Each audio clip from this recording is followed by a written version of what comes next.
Hi, everybody. Hello. Hello. Hello. Welcome. How is everyone today? Good, thank Good. you. Well, good. Oh, Great. very busy. Busy? Yeah. Yes. Oh, well, thank you for making time for this. It's great. You guys already know who I am, but I thought just before we get started, let's go around and introduce ourselves. So, can we start with you, Mhm. please, Isabella? Um, I'm Isabella. I've recently moved to a rural area. My supervisor asked me to do this training because my computer skills are a little bit basic. Um, yeah, Great. yeah. Well, welcome. Nice Thank to you for meet you. having me. And Jude. Hi. Hey, how you doing? Good. Nice to meet you. You too. I live in the heart of Melbourne. I work from home most days, but I think I know my way around a computer. Pretty skillful, I like to think. Great. Great. And last but not least, Lee. Hello. Oh, hello.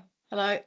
My name's Lee. I live in rural Western Australia and I've got 3 kids under 5 and Wow. yeah, I work from home. Okay, that must be hectic.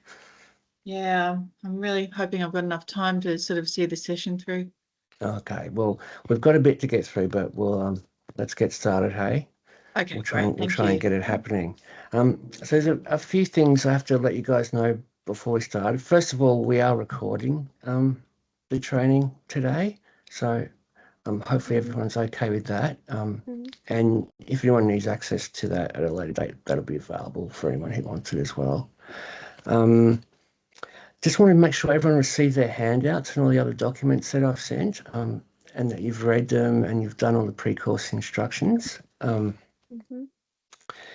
Uh, yes, look, everyone says yes to that. That's great. Yep. Yes. All right, great. So everyone's got Google Chrome Mhm. downloaded. Great. Yep. All right.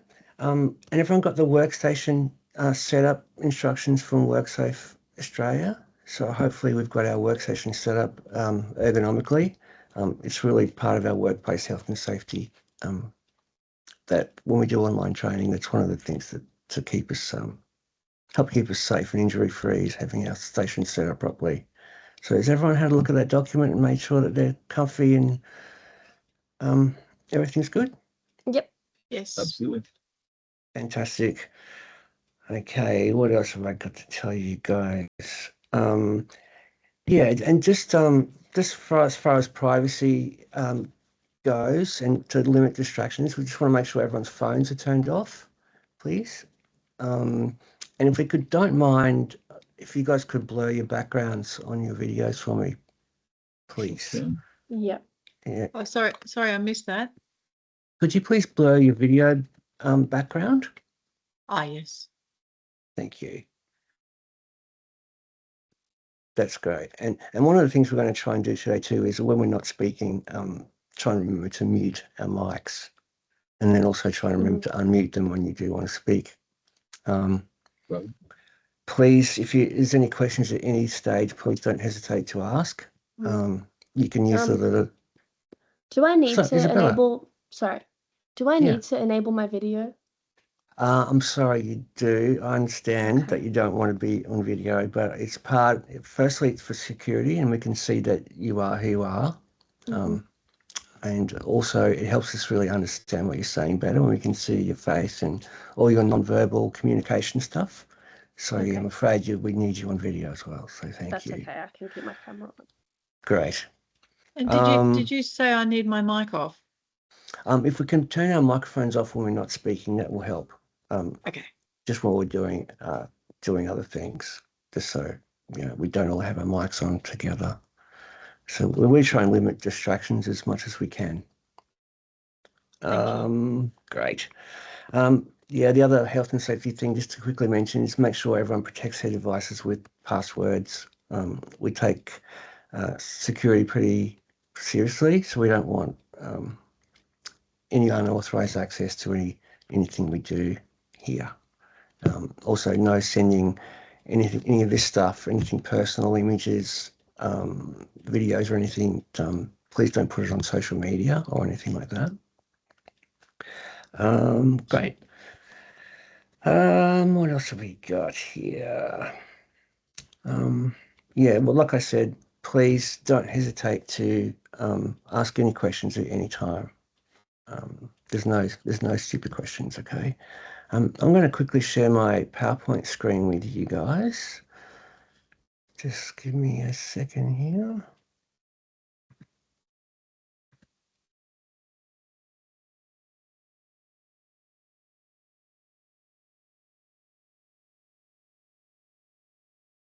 Here we go. Can everyone see that?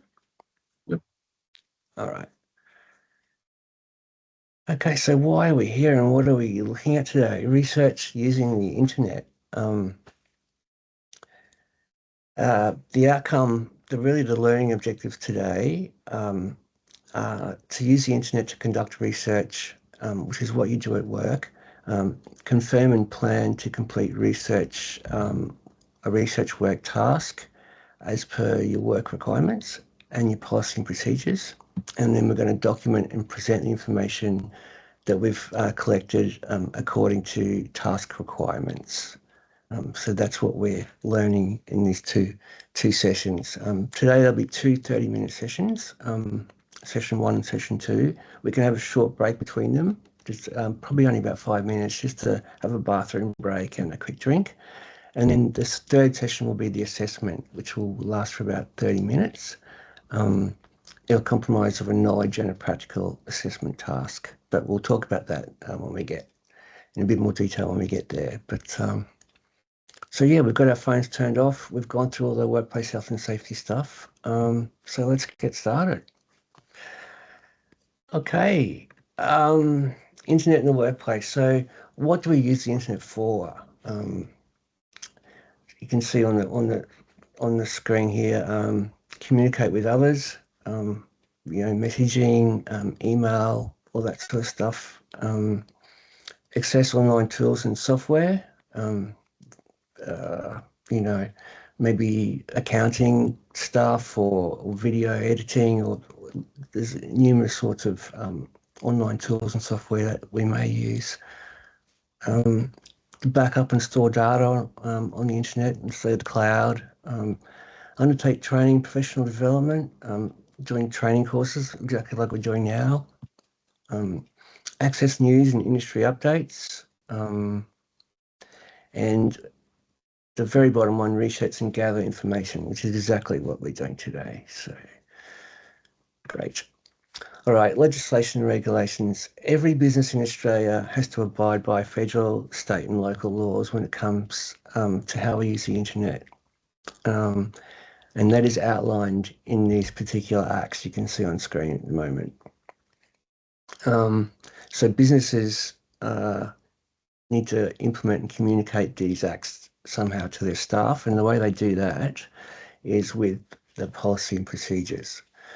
So I included our internet and email usage policy and procedure in some of the documents I sent you beforehand, so you should have that, and you'll need that to complete some of our assessment later on, just as a heads up. But so policy and procedures is just a set of rules and guidelines that govern how employees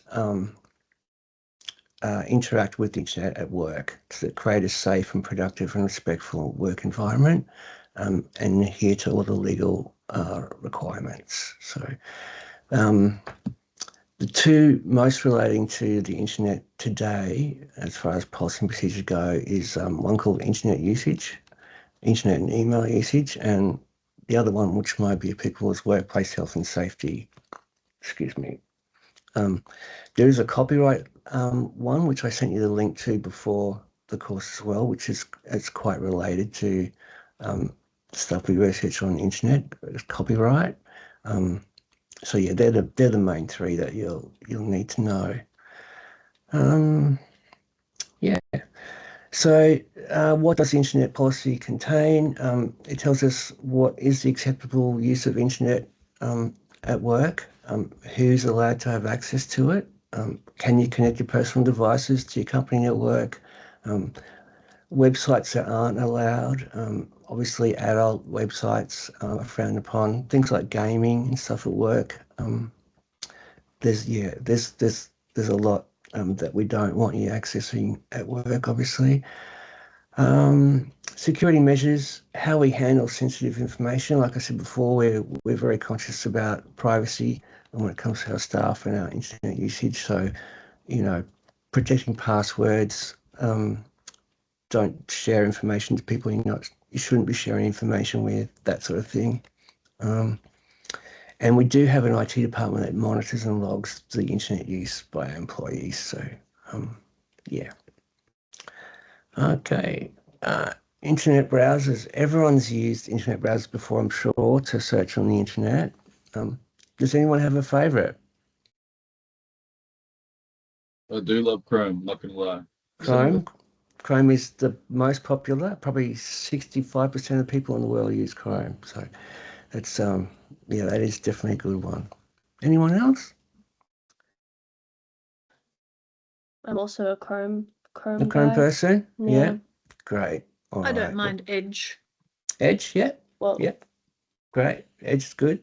You can see a list on the left there of we've got Google Chrome. Mozilla Firefox is a good one. I used to use that. Microsoft Edge, like Lee just said. Safari, if you've got a Mac, you've probably used Safari at some stage. Opera, there's a whole bunch, right? And what do they do? And what's the difference between a browser and a search engine? Because they often get confused. So our browser is an application that is used to access the internet, basically. And a search engine is a website within a browser that finds information using search terms and keywords and queries and that sort of thing. So many browsers have search engine inbuilt. For instance, Google, a lot of them do. So yeah.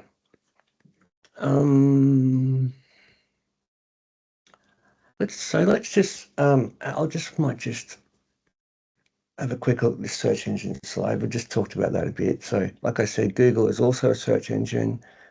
Some other popular ones are Bing, Yahoo. Okay, so DuckDuckGo is one I particularly like. They all have different advantages and disadvantages. Does anyone know what, say, DuckDuckGo's difference might be compared to something like Google? Yes, please. No, could you explain it? Well, yeah. Well, the thing with DuckDuckGo is it's really privacy based. It won't track your location or your history. So, yeah, which is great. When it comes to privacy, a lot of people love to use DuckDuckGo for that reason. Google, the downside to that is it may not give you as relevant search results because Google is tracking your history and your location. So if you're searching, for instance, to buy a certain product, they can give you, you know, they know what you've already been looking for. They know where you are, so they can give you location-based answers. So there is an upside to Google tracking you and giving you advertisements and all that sort of stuff, which DuckDuckGo doesn't do. So there's pros and cons between both of them. So I'm just going to quickly have a quick look at Google here. Where are we? Yeah, okay. So let's go back to Google's homepage here. So I'm sure you guys have seen this before, but this is our search bar. That's where we type our search queries in, which we'll look at a bit closer in a minute. Let's have a look at some flowers here. Let's put flowers in. So this is our results. They're based on an algorithm inside Google that rates them depending on their content, how legitimate and credible, like what the sources. It rates them by sources. Like I say, in Google, it can give you location-based results and things. Up the top here, we have what's called tabs. Very good thing about tabs is you can have a whole lot of things open within the one window, so it's very quick and easy to get back to information that you've searched for before. And plus we have a bunch of filters or tools across here. So we're in all at the moment. If you want to particularly search for images, you've got that. You can search if you want to buy something. Shopping is particularly useful. Just go back here. You can also search by video, news. You can search by a whole lot of stuff. Just using those filters within the Google app itself without doing anything special at all. Whoops. Sorry, let me get back here. Yeah. Has anyone got any questions about particular search engines or any tips that you guys like to use when you're searching? I find the images tab is helpful Yeah. for giving me a quick snapshot of the available products. Yep. Yep. Great. Me too. I love that. That work. That. I Great. forget what it is exactly, but there's some people who don't prefer the AI overview that they've added. You can do /AI, then type your question, and it'll actually just give you the normal Yeah. results as opposed to the AI overview. Yeah. That's one thing I tend to use. Yeah. Great, Jude. And that's really great. The whole AI thing at the moment is it's another training session in itself, really, but it's fantastically handy. Excuse me 1 second.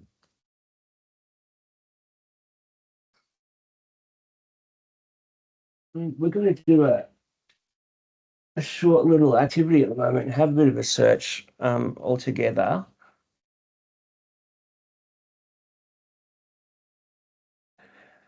I also forgot to mention you can voice search as well, particularly handy for people maybe with disabilities or things like that who aren't great at typing or whatever. You can use your voice to search.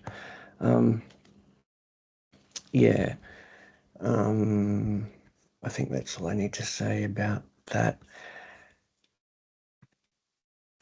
Just before we do our little search result, let me go back to PowerPoint for a second here. Search terms. So what's the best way to start our search? We want to be specific. So we want to put keywords in that describe our topic, as close as we can. Don't be too general about it. Really try and be as specific as possible. And most of the advanced search tools that we'll get to later on, that's basically what they're doing, is trying to narrow your search down to be as specific as possible. Incorporate synonyms or related terms. Not everyone uses the same words to describe the same thing. Maybe an example would be if you're searching for a car, you might try and use the word or automobile, or to basically try different phrases. Try a lot of different things to get to the results you want. Like we just talked about, use the filters provided by the search engine to narrow things down, and experiment. Don't be afraid to use different combinations of search terms to get the result that you need. It's amazing what comes up. Sometimes depending on what you enter into that query field. So fantastic. All right, we are going to do a little bit of searching. Everyone's going to do a little bit of searching now. So I've already checked that you guys have Google Chrome downloaded with Bing and DuckDuckGo. So let's, excuse me guys, just 1 second. I just want to check the recording.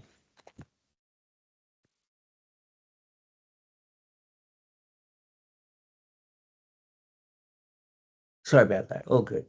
All right, so we're going to do this activity, it's what's called synchronously, so all in the main room together, and we're going to search the history of chocolate. So if I can get you guys to all please,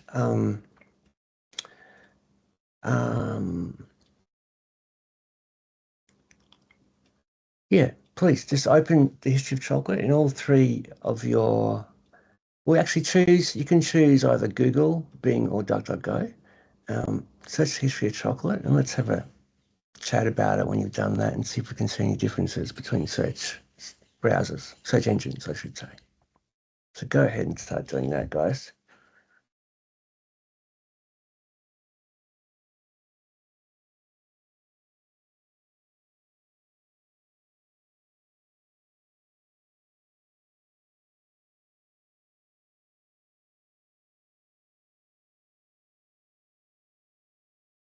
How are we going? Isabella, how are you going? Good. Good. It's Which one? interesting. I did originally search in Google and then I changed to DuckDuckGo and my answers were very yes? different. Is that right? Fantastic. How so? Yes. When I looked up the history of chocolate on Google, I of course got the AI overview and a lot of websites that came up about, the actual history of chocolate, Yeah. European origins. But when I checked on DuckDuckGo, I got a few, like I got a TripAdvisor recommendation about the chocolate museum Great. with just Wikipedia Yeah. on the history of chocolate. But yeah, very different Yeah, awesome. first page answers. Great. What about you, Jude? How are you going? Good, thank you. I back onto my AI tool. If you look up the history of chocolate, just with the overview, it says it spans over 3,000 years. And it starts just Wow. giving a little description. Whilst if you do it without the AI overview, it actually says 5,000 years and gives a bit more specific location in Mexico. Interesting. Big difference So there. yeah, there you go. Something. Wow. That's something. And Libby, what about you, Lee? Oh yes, I used Google, and Mhm. what took my attention was the Magnum ice cream website, Not really. which tells me that cocoa beans were once used as currency Mhm. and believed to be a gift from the gods. I bet. And its strength, it's a refreshing beverage as an aphrodisiac and even to prepare for war. Wow. So some interesting facts on the Magnum ice cream site. Definitely. To prepare for war. Amazing. Yeah. Well done, guys. So that's good. Our second activity, we're going to actually break up into, excuse me, we're just recording at the moment. Oh, no, thank you. Sorry about that. We're going to break up into some breakout rooms and we're going to try and refine our search by using some of those tools that we had a look at before. So why don't we learner one, which is Isabella, why don't you see what you can come up with images wise? Jude, why don't we look at maybe some books? And Lee, why don't we look at some shopping? So I'm going to put you guys in some breakout rooms now, and we'll come back and see you in a couple of minutes and see how you're going. Did everyone get the search tools I wanted you to use? Can I just have a refresher? Yeah, if you could use shopping, we're going to search the same topic. We're just going to try using the different tools that Google has to offer. So we're all going to use Google this time, but just use a different tool. Okay. So Isabella can use images, Jude books, and use shopping. Okay. If you get that done really quickly, feel free to use another tool as well, and we can have a chat about that. The more we can do, the more interesting it'll be. So I'm just going to put you guys into your rooms real quick. So I'll see you guys shortly.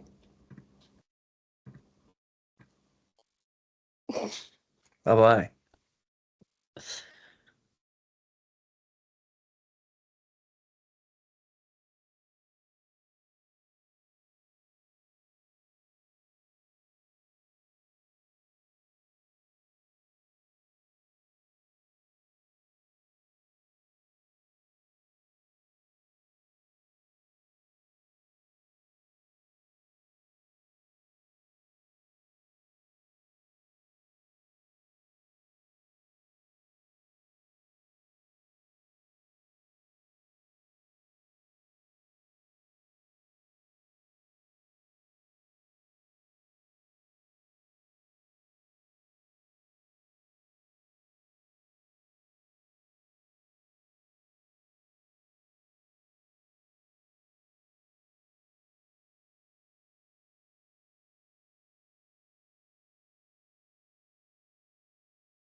Ah.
Mm.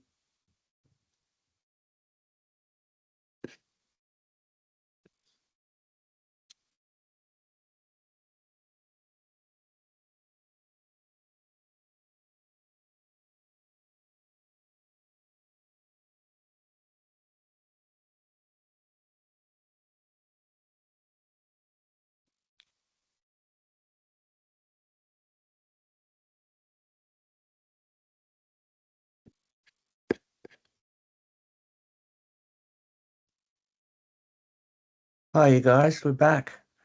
Nearly. We're Hello. just Hello? waiting for Lee. She should be here any second. I hope.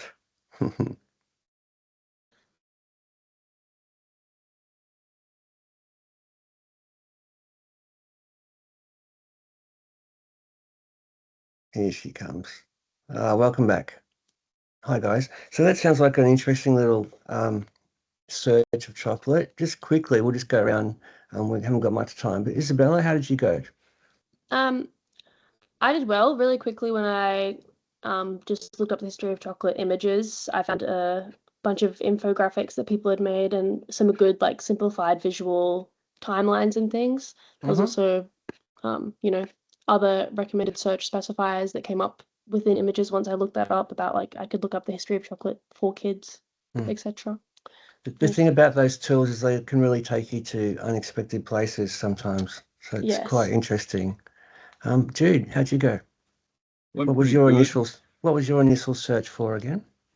The history of chocolates for all books, and a lot For of books that books. basically deep, like a lot of personal anecdotes about chocolate and its history in Europe and places. A lot of personal stories opposed to actual Yeah, history, I could say.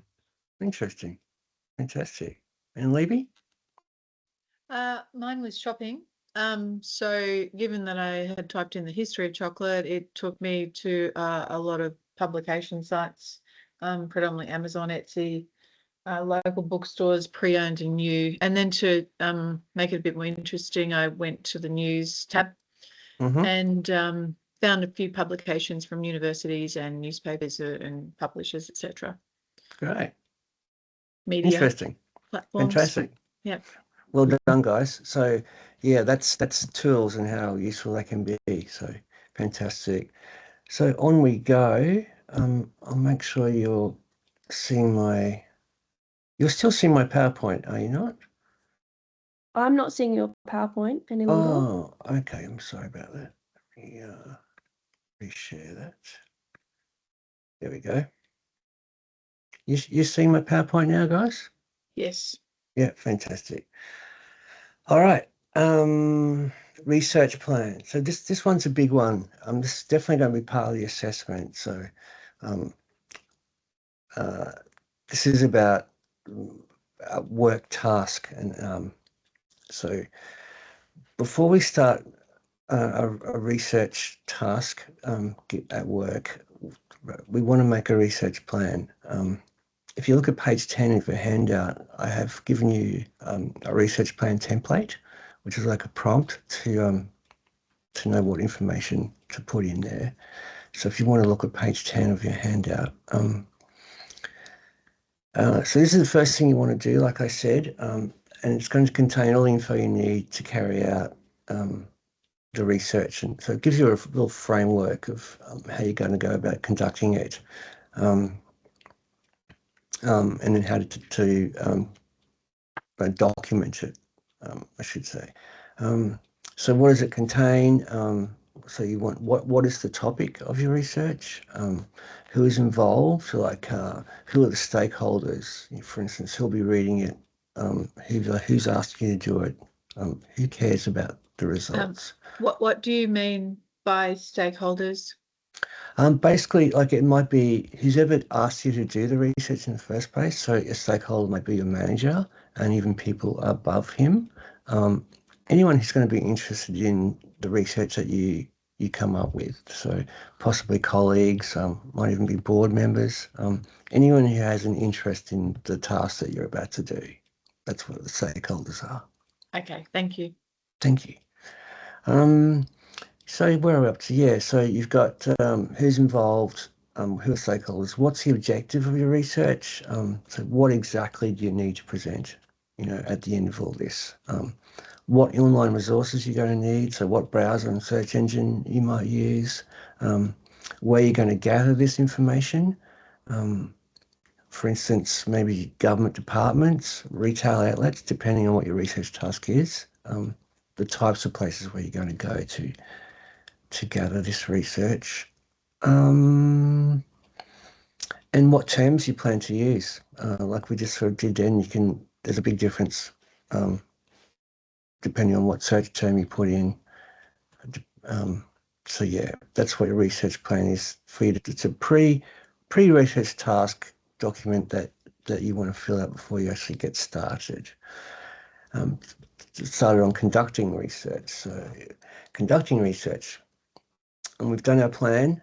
The next step is we want to conduct it. So effective techniques for conducting internet research include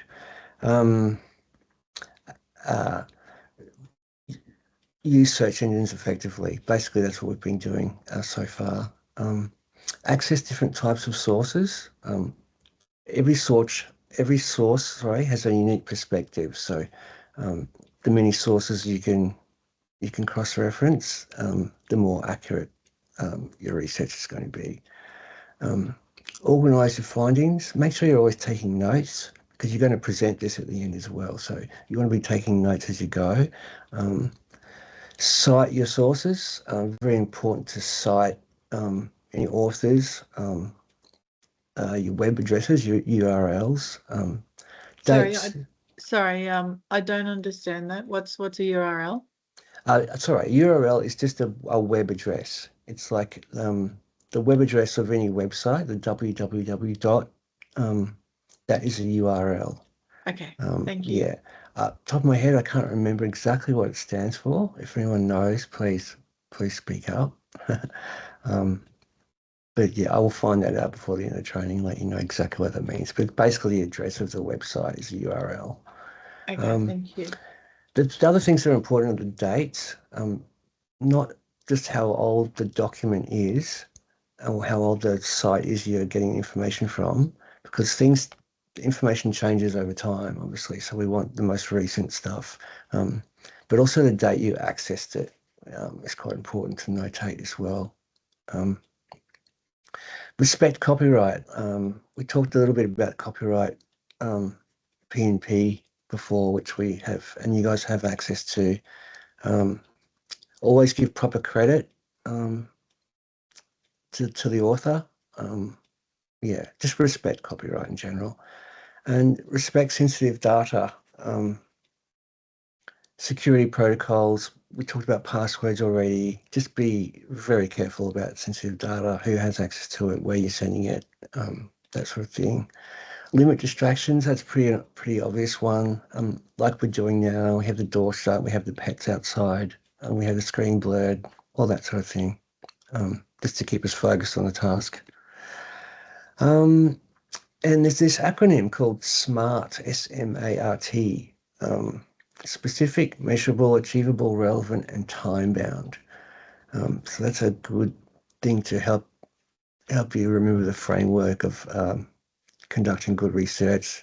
Be specific, make sure you really define what you're actually after. Be precise. Make sure it's not too broad.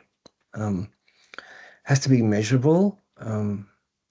So you don't know if it's achieved or not. So you need it to be the objective has to be.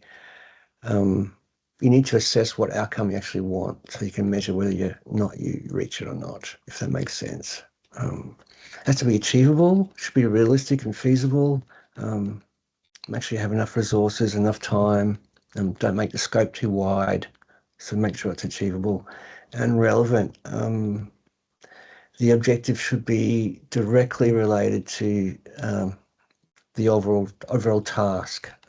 It's very easy to get sidetracked on the internet, as we all know. So make sure you keep it relevant. So great. Yeah, our time bound. Sorry. Yeah. Set specific time limits. Helps us stay on track and monitor our progress. Yeah. Any questions so far? Anyone? Sorry, I missed that. I just wonder if you have any questions so far. Oh, no, thank you. It's great. Oh, sorry. Okay. No worries. Yeah. If everyone's got a little bit of distractions, just try and keep that to a minimum if we can, because we still have a lot to get through. So let's try not to be looking at our phones or any emails or anything like that if we can, guys. Appreciate okay. that. Thank you. Yep, shall do. Okay, we're nearly there. So we've made our plan, we've conducted it, and now we need to present it either a written report or verbally. So in your handout on page 10 again, there's an example of an email report. We have style guides in place as one of our policy procedure is how we like people to, structure their emails. You have that policy and procedure on internet usage and email policy to help guide you there. All these policies, by the way, are available either on the company intranet or on an accessible hard drive on your computer, a shared drive. So if you need to know where to find those policies, that's where they'll be. So written reports, like I said, it's often an email form. The goal is to be as clear and concise as possible while still being complete and containing all the necessary information. You can see some of the tips here. Organise your main points, make sure it's clear, structure your writing, use plain English, try not to be repetitive, keep things short, don't waffle on too much, edit and revise your stuff afterwards, and read it aloud to yourself. It really helps to know if it's making sense. Or verbally, sometimes it's just to your manager or it might be to a group of colleagues. So have a think about what you want to say before you say it. It's always good to practice any kind of verbal speech or anything. Make sure it's all in logical sequence so it's easy to understand. Again, don't waffle. Non-verbal body language is a big one. We say a lot without saying anything. So just keep that in mind. And make sure you project so everyone can hear you. So that's that. Any questions? No, that's great. Thank you. Okay, great. We're nearly there for session 1, you guys. Let's have a quick look at what we've talked about so far. Isabella, what browser or tool or filter could you use if you were looking to purchase your search result? I could use the shopping filter. You could. That'd be a great one to use. Well done. Jude, what browser function do you use if you want to have several pages open in the same window for easy access later on? Would this be the tab function? That's right. Yeah, correct. Well done. And Lee, can you give us an explanation of what actually is a research plan? It's basically a plan that defines what you want to find out, what you want to research. Yeah, and how you're going to go about doing that research, isn't it? Yeah, you sort of want to set up the background and the rationale. Yes, exactly. Yeah, good. All right, nice job, guys. That's us for session 1. Again, any questions, anybody? Nope. We're all good? Fantastic. All right, guys, that's well done, everyone. We're going to have a short 5-minute break so everyone can have a bit of a stretch their legs, maybe grab a quick drink, have a toilet break, and we'll see you guys back here in 5 minutes. Is that okay with everyone? Mhm. I'm going to keep the recording going, but if everyone wants to mute their video and their microphone just for a bit of privacy for 5 minutes, that's fine. And we'll see you back in 5. See you in 5. Okay. See you. Bye.